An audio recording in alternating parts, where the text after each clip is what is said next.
In this video, you'll discover 13 timeless Buddhist practices that help you stay centered, no matter what life throws your way. From forgiveness to letting go, from compassion to wisdom, these are not just spiritual ideas. They are tools. And once you start living by them, you'll realize you never truly lose. You only grow deeper. 1. Forgiveness is liberation. Let's begin with one of the hardest and most liberating practices, forgiveness.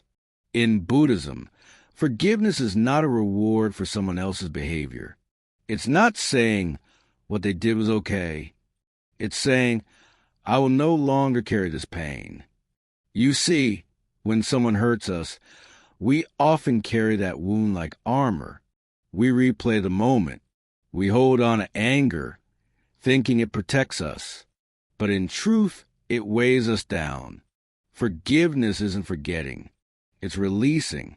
It's setting down a heavy stone we were never meant to carry forever. The Buddha taught, holding on to anger is like grasping a hot coal with the intent of throwing it at someone else. You are the one who gets burned. When we forgive, we don't erase the past. We free ourselves from being trapped in it. This doesn't mean trusting again or letting injustice slide. It means refusing to let bitterness rule our life. Through compassion meditation and mindful reflection, we create space in the heart, space where peace can bloom again. Because forgiveness isn't weakness. It's a quiet kind of strength, one that says, I choose freedom. I choose peace. 2. Living with intention. After we release pain through forgiveness, we step into something just as powerful, living with intention. Most people don't live, they react. They wake up, check their phone, rush through tasks, chase after what others say is success. Days blur into months. Life becomes a routine, not a choice. But Buddhist wisdom asks, what if every moment could be a conscious act? What if instead of drifting, we directed? Living with intention doesn't require a perfect plan. It requires presence. It means asking, even in small moments, why am I doing this? Does it align with my values? When we bring awareness into our actions, life becomes meaningful, even in the mundane. Washing dishes becomes a meditation. Walking becomes a grounding practice. Work becomes service. This is the heart of mindfulness, living with clarity, choosing with heart, not drifting through life, but sailing it with calm and direction. Because in the end, a peaceful life is not accidental. It's intentional. 3. Generosity beyond money. Once we begin living with intention, we naturally open our hearts to something deeper, generosity. But generosity in Buddhism is not just about giving money. It's about offering your presence, your kindness, even your silence. Sometimes the most precious gift we can give someone is simply being fully there. No distraction, no rush, no judgment. Have you ever had someone truly listen to you without trying to fix you or change the subject? That's generosity. And it's more powerful than we think. In Buddhist teachings, there are 3 types of giving. Material giving, offering food, money, or shelter. Emotional giving, offering love, patience, and kindness. Spiritual giving, offering wisdom, truth, and silence.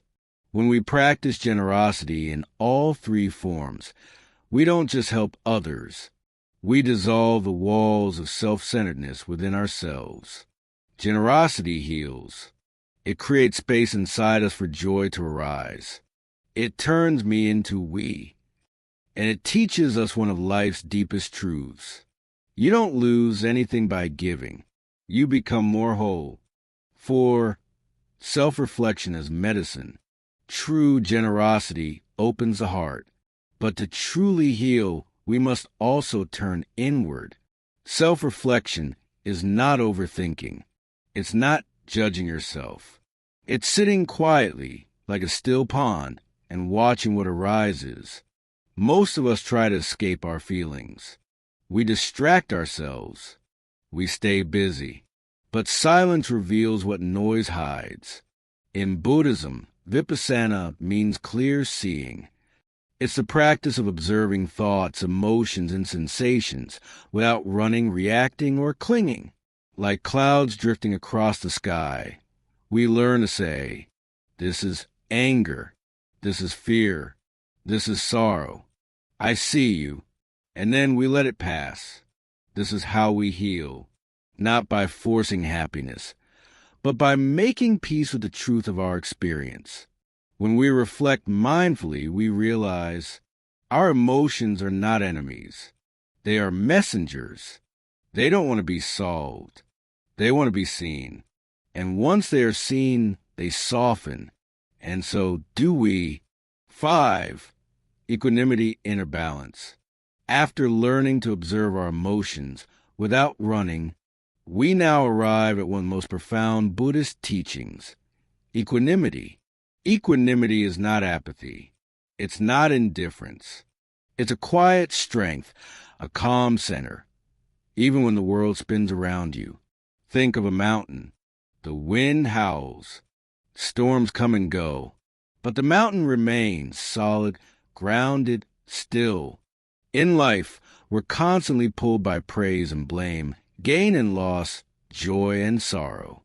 We ride the highs and crash with the lows. But Buddhist wisdom invites us to step off that roller coaster. Through mindfulness and meditation, we cultivate inner stability, not to escape emotions, but to hold space for them without being thrown around. The Buddha called this upekkha a balanced heart, one that feels deeply but stays unshaken, one that loves fully but lets go when it's time. Equanimity teaches us you don't need to control everything around you. You just need to anchor deeply within, because when the storm comes, you are the mountain. 6. Patience is power. In a world that rewards speed, patience feels like weakness. But in Buddhism, patience is one of the highest forms of strength. Why? Because patience is not passive. It's not about waiting helplessly. It's a conscious choice to stay calm when the mind wants to rush, control, or escape. Think about it. How much suffering comes from wanting life to move faster? Wanting pain to end immediately, wanting answers now, wanting others to change before they're ready.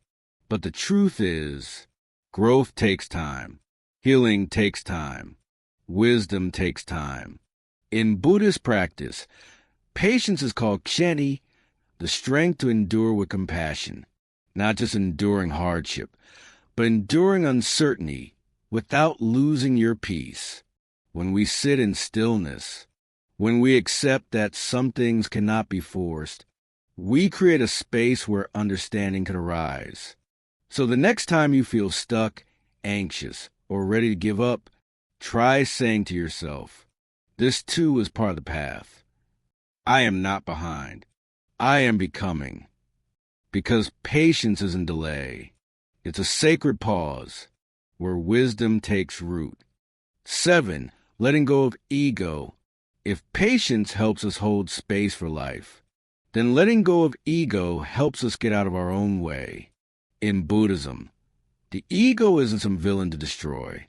It's just a mistaken identity, a voice in the mind that says, this is me, that is mine, I must win, I must be seen. But here's the truth.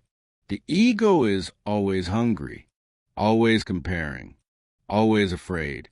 It measures worth by status. It sees others as threats.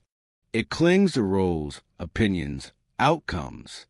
And yet, the more we feed it, the more exhausted we feel. The Buddha taught that clinging to the self is the root of suffering. But when we start to loosen our grip, when we realize, I am not my thoughts, I am not my success, I am not my pain, A lightness returns. We stop fighting to be special and start being present. We stop needing to be right and start being real. Letting go of ego doesn't make you disappear. It makes you more connected, more open, more free. Because when you don't have to protect an image, you can finally just be yourself, peacefully and fully. 8. Embrace impermanence. After loosening our grip on ego, we're ready to embrace one of the deepest truths of Buddhist wisdom. Everything changes. Everything ends. And that's okay. Impermanence can feel uncomfortable at first. We want love to last forever. We want youth, health, success to stay just as they are. But life whispers a different truth. This too shall pass. The seasons shift. Bodies age. Relationships evolve. Even our emotions rise and fade like waves on the ocean. In Buddhism, this isn't seen as tragedy. It's seen as freedom. Why? Because when we accept that nothing is permanent, we stop clinging. We start loving more deeply, living more presently, and letting go more gracefully. The flower is beautiful, not because it lasts forever, but because it blooms fully while it's here. Impermanence teaches us not to fear loss, but to cherish what we have while we have it. So when life changes, as it always will, we don't fall apart. We bow, we breathe, we say, this is the nature of things, and we flow forward lighter than before. 9. Seek wisdom, not comfort. After embracing impermanence, we might feel tempted to escape it, to run toward comfort. But Buddhism doesn't ask us to be comfortable. It asks us to be awake. Comfort seeks quick answers. Wisdom asks deeper questions. Comfort wants pleasure. Wisdom wants truth. The Buddha never promised ease. He promised clarity. And clarity often comes not from knowing, but from not turning away. When life gets hard, most people ask, how do I stop this pain? But the wiser question is, what is this pain teaching me? Who am I without what I cling to? Wisdom grows in silence, in study, in sitting with paradox. It's not always pleasant, but it's always liberating.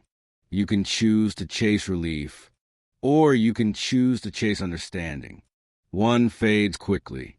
The other transforms you. So don't be afraid to go deeper. The surface may soothe you, but it's in the depth where your soul begins to rise. 10. Non-attachment brings freedom. Wisdom teaches us to go deeper. But non-attachment teaches us something equally powerful. Let it go. Let it be. We live in a world obsessed with results, achievements, recognition, outcomes.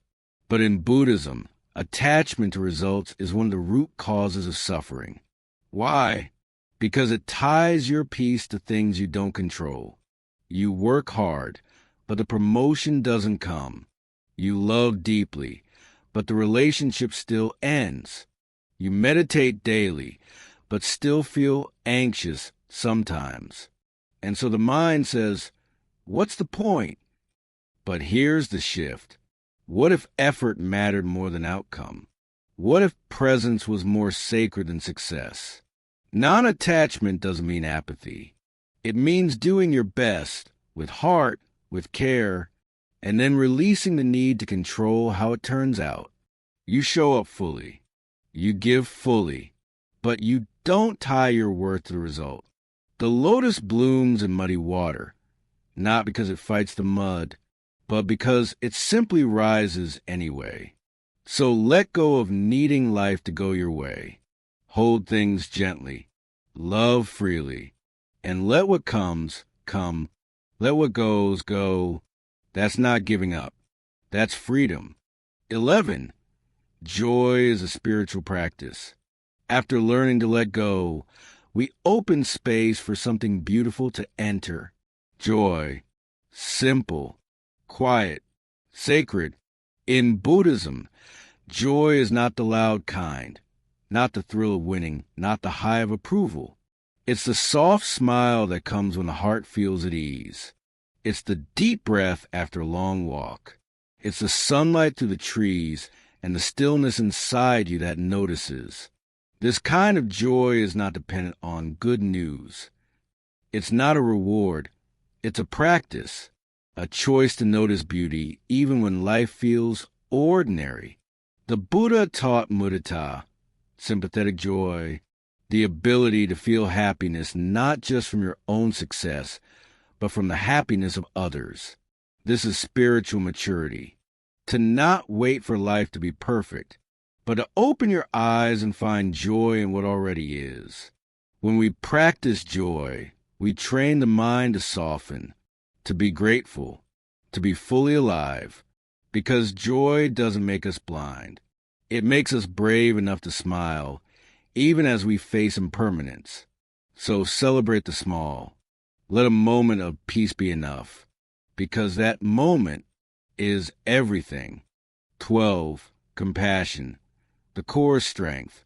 In a world that praises toughness, compassion is often misunderstood as softness, or worse, as weakness. But in Buddhism, compassion, karu, is not a gentle escape. It is the boldest path. Why? Because it takes strength to open your heart in a world that wounds, to hold space for someone else's pain without needing to fix it, to forgive when it would be easier to hate, to stay kind when no one notices. Compassion is fierce. It sees suffering and still chooses love. It knows pain and still offers comfort. It does not turn away. True compassion begins with yourself. It's not about being perfect. It's about being honest with your own wounds and choosing not to pass that pain on to others. And when we extend that same gentleness to the world, we become stronger, not because we fight harder, but because we love deeper. So next time you feel small, broken, unseen, don't armor up. Reach out, lean in, soften, because softness is not weakness. It's the highest kind of courage. 13. Gratitude is grounding. After compassion softens the heart, gratitude gives it roots. When storms come, and they always do, it's easy to feel lost, overwhelmed, disconnected. But gratitude is the anchor that holds us steady, not because life is perfect, but because we choose to see what's still beautiful. Gratitude is not about pretending things are okay. It's about saying, even in this, there is something to learn. Even now, there is something to love. In Buddhist practice, gratitude is awareness. It reminds us that every breath is a gift, that sunlight on the floor, a cup of warm tea, the smile of a stranger, are all moments of the sacred. And when we train our minds to notice these small blessings, we build resilience. We grow peace not by escaping pain, but by rooting into what is still good. Gratitude doesn't ignore the storm. It says, I am still here. And even now I bow in thanks. Because when life feels like it's falling apart, gratitude becomes your ground. You may not control what life brings, but you can choose how you meet it, with presence, with wisdom, with heart. These 13 practices are not just ideas. They are anchors in a changing world. You don't have to master them all. Just start with one. Let it settle. Let it shape you. And one day, you'll look back and realize you never truly lost. You grew.